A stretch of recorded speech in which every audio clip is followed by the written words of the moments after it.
pintores posrevolucionarios desarrollaron una diversidad de narrativas visuales a partir de la realidad social de su tiempo y de una resignificación de las culturas antiguas y populares de México. Estos referentes les sirvieron para crear nuevas miradas y diferentes modos de expresar estéticamente pensamientos y sentimientos mexicanos. Los artistas se convirtieron en fieles intérpretes del alma popular, crearon imágenes identitarias en consonancia con la modernidad artística. El indio histórico fue desplazado por enfoques antropológicos y sociológicos que permitieron crear un cúmulo de signos identitarios, así como de imágenes locales que unificaron la conciencia colectiva, al tiempo que mostraban un arte auténtico y diferente de los modelos europeos. Las identidades se empezaron a construir a partir de este proceso dual. Por un lado, había un deseo por reconocer y afirmar lo auténticamente propio, y por el otro, había un interés por presentar los aspectos diferentes y singularizarse frente a las demás culturas. Después de la lucha armada, se promovió la transformación social y cultural a partir de nuevos paradigmas políticos y culturales que incorporaban a las grandes mayorías en los proyectos de la nación. Desde esta perspectiva, el Estado implementó una serie de estrategias para unificar el territorio y construir una identidad colectiva que respondiera a los avatares de la modernidad. En este proceso, los políticos, artistas e intelectuales jugaron un papel primordial, ya que sirvieron para fabricar, construir, inventar una serie de imágenes y representaciones nacionales que hasta nuestros días no dejan de significar una estima patriótica. Viene al caso recordar, en estos tiempos, el festejo nacional que se llevó a cabo en septiembre de 1921 para conmemorar el primer centenario de la consumación de la independencia y el fin de la Revolución Mexicana. En la organización de esta megafiesta podemos observar el proceso por el cual la estética se convierte en una estrategia para construir identidades. De acuerdo con Katia Mandoki, cito, la estética ha sido el armazón y el conducto indispensable para la adhesión afectiva y vivencial de la identidad. Extrae las emociones a flor de piel. Cierro cita. En junio de 1921, el recién nombrado presidente de la República, Álvaro Obregón, autorizó la creación de la Comisión de Festejos para el Centenario, que junto con el secretario de Educación Pública, José Vasconcelos, y un grupo de artistas vinculados con la Escuela Nacional de Bellas Artes, formaron parte de la organización de un conjunto de actividades culturales de carácter popular. El pintor Adolfo Besmogart se encargó de diseñar la escenografía de una noche mexicana. Roberto Montenegro, Jorge Enciso, Gerardo Murillo y el crítico de arte Ricardo Gómez Robledo montaron una exposición de arte popular que transformó la mirada estética, mientras que Alfredo Ramos Martínez, director de la Escuela Nacional de Bellas Artes, organizó una exposición en la cual los pintores mostraron escenas de carácter autóctono y local, compuestas por pinceladas en movimiento de carácter impresionista y expresionista. Por entonces México daba sus primeros pasos para ser una nación industrial, a la vez que reestructuraba y consolidaba un sistema de dominación entretejido con un nacionalismo triunfante.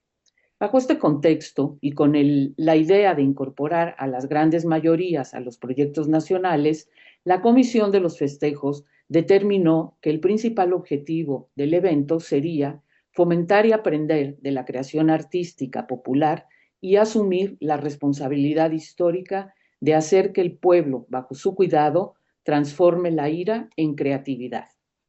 En este sentido, la gran fiesta integró a todas las clases sociales, sobre todo a los marginados, que tuvieron una participación activa en el evento oficial, en el cual hubo actividades dirigidas al público en general, como conciertos en los jardines y plazas, funciones de bailes regionales, teatro, cine, títeres y circo.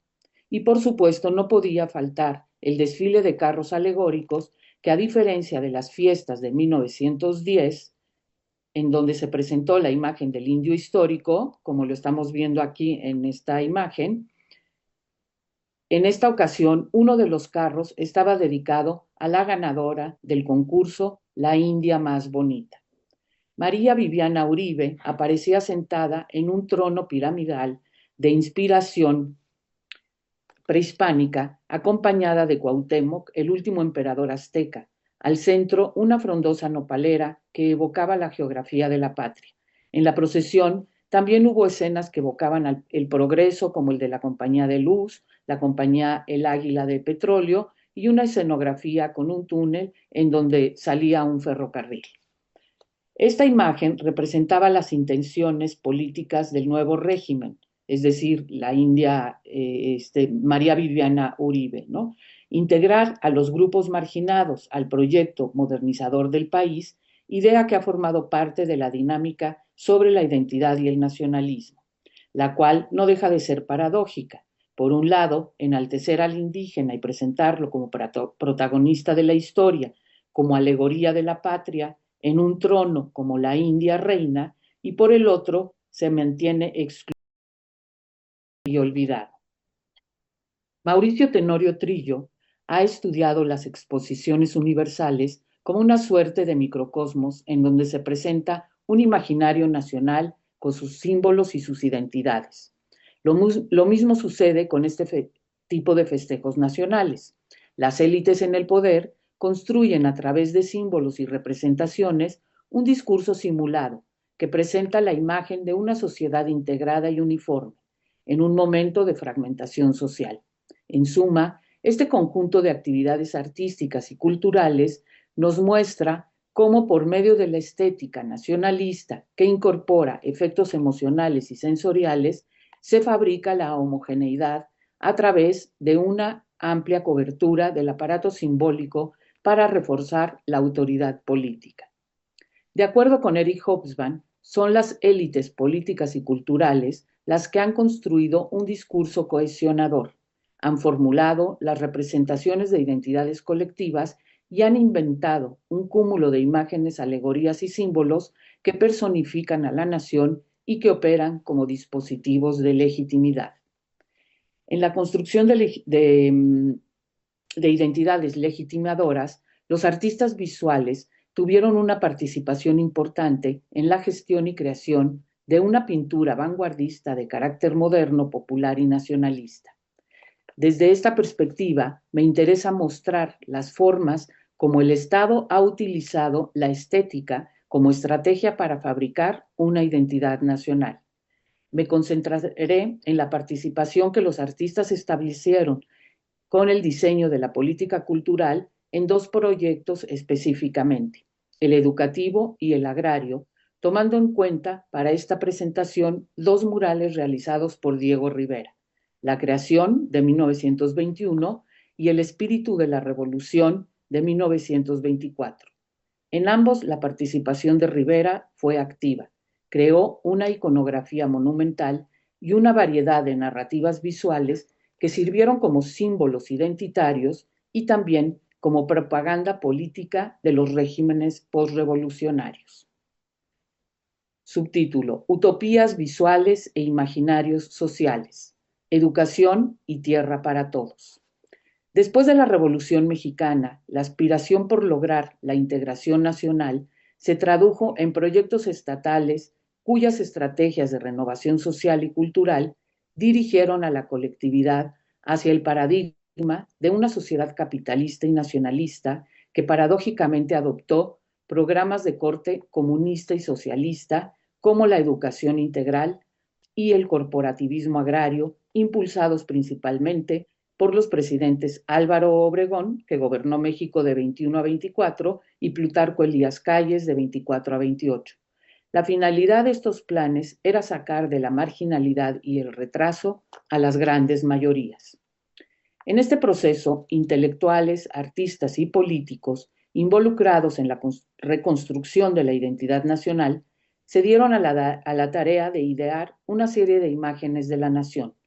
Los gobiernos posrevolucionarios se convirtieron en mecenas de la iconografía que los pintores elaboraban para decorar los edificios públicos, los cuales fueron concebidos como centros de representación del Estado. En este sentido, las imágenes funcionaron como un eficaz medio de difusión política para mantener coherente el discurso de las élites en el poder. Este fue el caso de los murales que se pintaron en la Escuela Nacional Preparatoria, la Secretaría de Educación Pública y la Escuela Nacional de Agricultura, entre otros en donde encontramos pinturas de corte narrativo y alegórico cuyas temáticas se relacionaban con la reforma educativa y agraria. En el México posrevolucionario, el control y la reproducción de representaciones con que se pretendía influir en el imaginario social fueron estrategias fundamentales para que el Estado asignara un orden de las cosas, que le permitiera imponerse no solo como poder, sino también como poder legítimo. La filosofía de José Vasconcelos tuvo una influencia considerable en el proyecto educativo y cultural posrevolucionario. Buscaba la resurrección espiritual del indio, la creación de una raza cósmica, el desarrollo de un arte clásico mexicano y al mismo tiempo incorporaba la idea de educar a las grandes mayorías. Sus estudios filosóficos lo llevaron a articular una doctrina ecléctica de carácter neoplatónica, metafísica e intuicionista que rompía con las leyes científicas y racionales del positivismo. La institución educativa tuvo un papel crucial en el proceso de construcción de identidades y cohesión nacional, al ser no solamente instrumento para la homogeneización lingüística y escolar, sino también al poner en circulación una interpretación política, una interpretación oficial de la historia, así como una producción discursiva de esa identidad colectiva para la puesta en marcha de la ideología del nacionalismo. Desde esta perspectiva, la identidad, en su significado tradicional, se refiere a la igualdad que todo lo incluye, sin disparidades, sin diferenciación interna. Si bien es cierto, los proyectos de Vasconcelos en el campo educativo han sido una referencia obligada hasta nuestros días, también han alimentado la gran paradoja en el discurso nacionalista. Enaltecer espiritualmente al indígena, pero al mismo tiempo excluirlo, pues a largo plazo debía convertirse en mestizo. Y esto sobre todo pues por las indicaciones de José Vasconcelos al imponer o al proponer que la lengua del español fuera la lengua oficial en aquellos años, olvidando las lenguas indígenas como un ejemplo importante. De acuerdo con Stuart Hall, las identidades surgen dentro del juego de modalidades de poder específicas y son más el producto de marcar la diferencia y la exclusión que el signo de una unidad idéntica naturalmente constituida, ¿no? Entonces aquí tenemos como dos dimensiones de significados de la identidad y de la construcción de identidades. Una que unifica y que se refiere a la igualdad, ¿no? Sin disparidades, sin diferenciación interna, y otra que más bien pues está excluyendo, ¿no? Y marca la diferencia y el ocultamiento, ¿no? Como mecenas oficial, Vasconcelos sugirió a los muralistas la siguiente temática. Por medio de la estética y la educación se alcanzan niveles superiores de espiritualidad, advirtiéndoles, por supuesto, que no olvidaran el sello nacionalista. Siguiendo estas ideas, en los primeros murales, más que escenas revolucionarias, nos encontramos con alegorías, metáforas y símbolos que representan el camino hacia la transformación espiritual y racional de la humanidad. De acuerdo con Nicola Colevi, estas composiciones de gran formato deben ser estudiadas desde el punto de vista de la continuidad y no de la ruptura, como lo ha consignado la historiografía tradicional.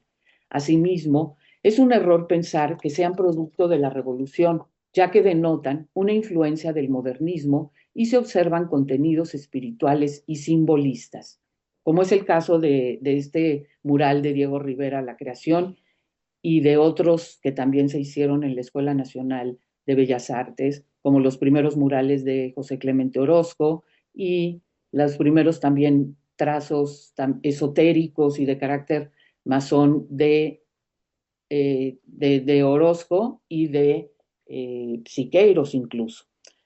Por cuestiones de tiempo, pues no les muestro aquí las imágenes, pero bueno, ahí pues se pueden consultar en diferentes bibliografías.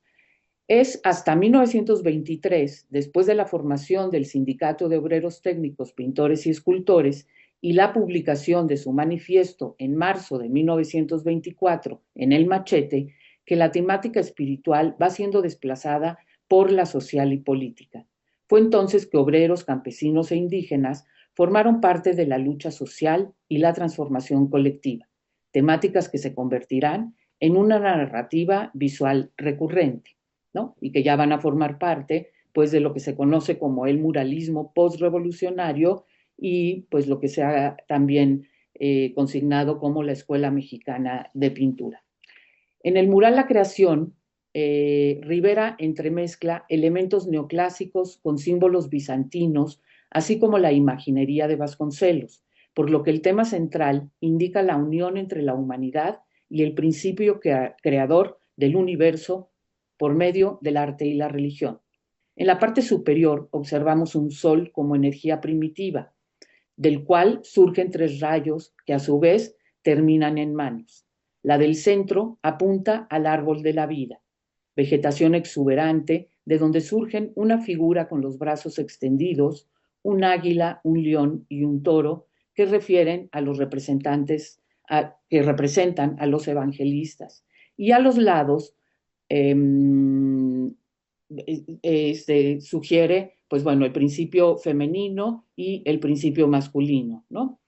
En el lado inferior izquierdo aparece una mujer desnuda, la cual representa las razas nativas. Subiendo la mirada aparecen distintas alegorías artísticas, como la danza, la música,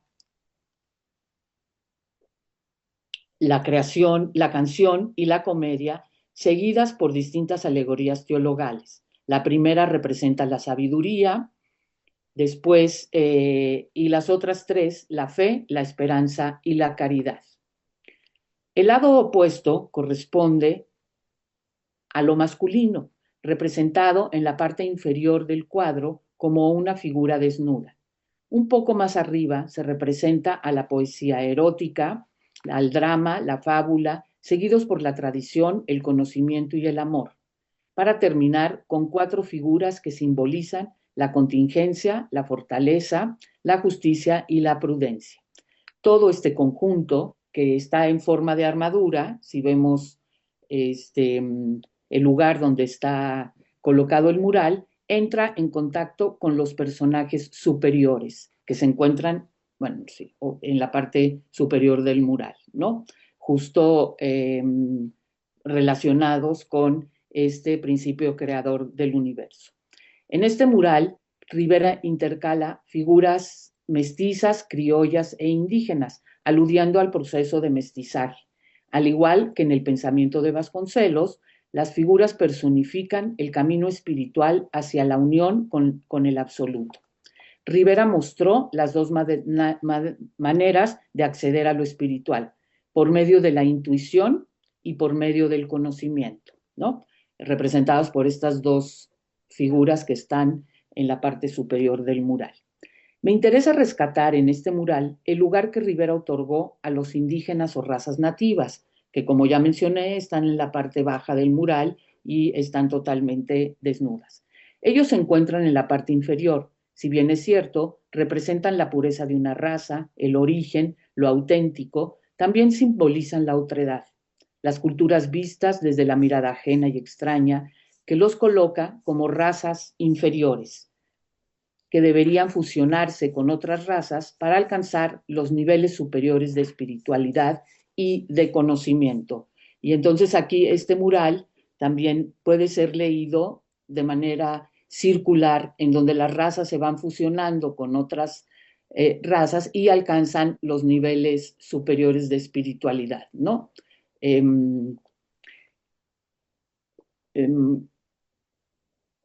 eh, un momento, nos encontramos frente a la idea vasconcelista de eugenesia racial. Sus palabras se convierten en discurso visual. Y cito a José Vasconcelos que esta cita se encuentra en La raza cósmica de este autor.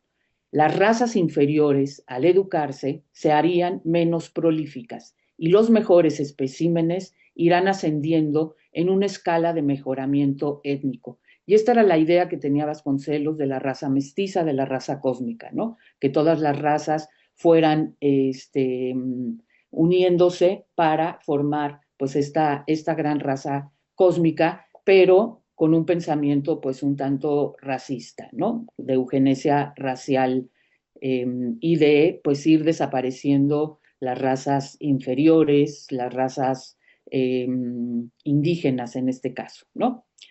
Eh, Pasando a otro tema eh, y a otro mural que hizo Diego Rivera, el 20 de noviembre de 1923 se inauguró la Escuela Nacional de Agricultura con el tema Aquí se enseña a explotar la tierra, no al hombre.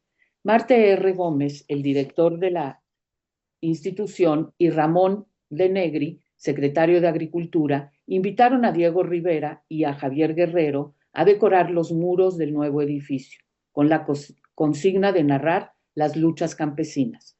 Con un ímpetu vanguardista y revolucionario, los dos pintores se dieron a la tarea de elaborar su trabajo creativo.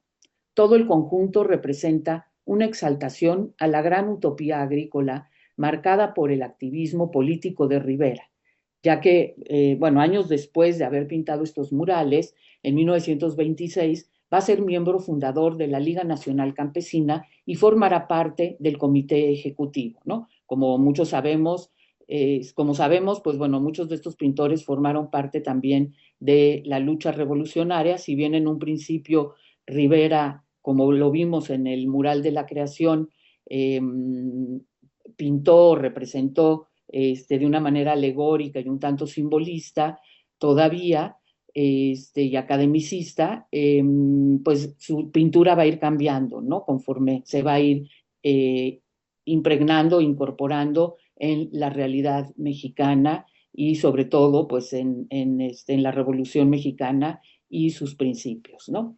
Cuando Rivera y Javier Guerrero realizaban su trabajo en la Escuela Nacional de Agricultura, Álvaro Obregón lanzaba su gran proyecto de reforma agraria.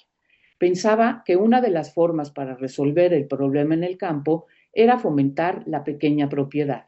Consideraba que este proyecto debía llevarse a cabo con todo el apoyo del gobierno, con lo cual se lograría que los campesinos obtuvieran una independencia económica.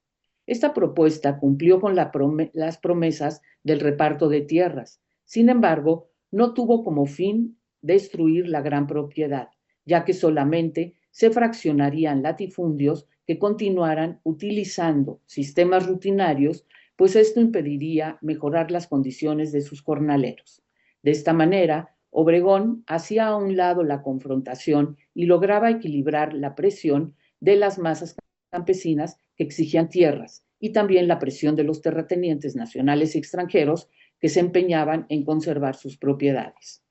En el proyecto de Rivera, tanto en la capilla de la ex hacienda como en el mural El espíritu de la revolución, estas son algunas imágenes pues de la capilla que todos ustedes pues tienen ahí presente y que son imágenes pues muy poderosas con una composición extraordinaria de Rivera, pero bueno, no voy a hablar ahorita de esto que también tiene que ver con esta gran utopía de transformación agrícola y de fuerza también otorgada pues a los indígenas, a los campesinos, a los obreros, en fin. En el proyecto de Rivera, tanto en la capilla como en la ex hacienda, como en el mural El espíritu de la revolución, que es el que tenemos ahorita en la lámina, representó imágenes en un espacio espiritual y cósmico, emparentados con la evolución del conocimiento, con la fertilidad, con el tiempo cíclico de la nación. Y aquí es importante, no me voy a detener mucho en ello, pero es importante considerar que las conexiones y las relaciones que con los masones, con y bueno, ¿no? Con muchos de los grupos pues, teosóficos y espirituales que existían en ese entonces, con la logia Quetzalcóatl, en fin, ¿no? En el espíritu de la revolución, coloca a un obrero y a un campesino tomados de la mano sobre una gran piedra rodante, protegidos por una figura espiritual envuelta en una mandorla que sugiere el paso entre lo terrenal y lo celestial. Y estos personajes están rodeados de 8 figuras femeninas sentadas en una gran nube que representan el progreso y la naturaleza. Cada una porta instrumentos que refieren al progreso, a la ciencia, como la escuadra, el compás, la probeta, el microscopio, y elementos que sugieren la espiritualidad, como el movimiento cíclico, bueno, y a la espiritualidad y al movimiento cíclico, ¿no? Como el caracol, una raíz, la fertilidad y un astrolabio que representa el viento. Todas las figuras son morenas, son la raza de bronce y representan el triunfo, por consiguiente, de una sociedad mestiza, utópica, armónica y ordenada. Esta imagen difiere de la realizada en la creación, en donde el indígena, bueno, aquí el indígena ha triunfado, ha alcanzado el conocimiento y la fortaleza para generar una transformación individual y al mismo tiempo social. Es la utopía revolucionaria. Más que representar la lucha violenta de los campesinos y sus condiciones de marginalidad, las composiciones de Rivera responden a un paradigma que en su momento parecía fusionar elementos espirituales y patrióticos. De acuerdo con Eric Hobsbawm, en estos casos es claro, cito, que un conjunto de símbolos o emblemas nuevos cobraron existencia como parte de los estados y movimientos nacionales, tales como el himno nacional, o la personificación de la nación en símbolos e imágenes de tipo oficial, como la que estamos viendo en el espíritu de la revolución. El poder de la imagen y su representación se conciben como estrategias que recrean una realidad ausente, a partir de la cual se construye un mito que logra eliminar la confusión y el caos. Como diría Roland Barthes, organiza un mundo sin contradicciones. De alguna manera, los gobiernos que financiaban el encargo artístico tenían la necesidad por lograr el consenso social en torno a su proyecto nacional. La construcción de identidades legitimadoras fue un proceso integrador, pero al mismo tiempo excluyente. En estos primeros años posrevolucionarios, la pintura fue un campo fértil para legitimar el poder. Las imágenes se convirtieron en fieles representantes de un mundo ideal, de utopías posibles. De acuerdo con Stuart Hall, las identidades se construyeron dentro de una fantasía, un imaginario, muchas veces, que forman parte muchas veces de un campo ilusorio. Es importante entonces desmontar la noción tradicional de identidad como integradora y unificadora, más bien pensar que la construcción de identidades se da en un circuito de poder que esconde situaciones reales y excluye a las grandes mayorías. Muchas gracias.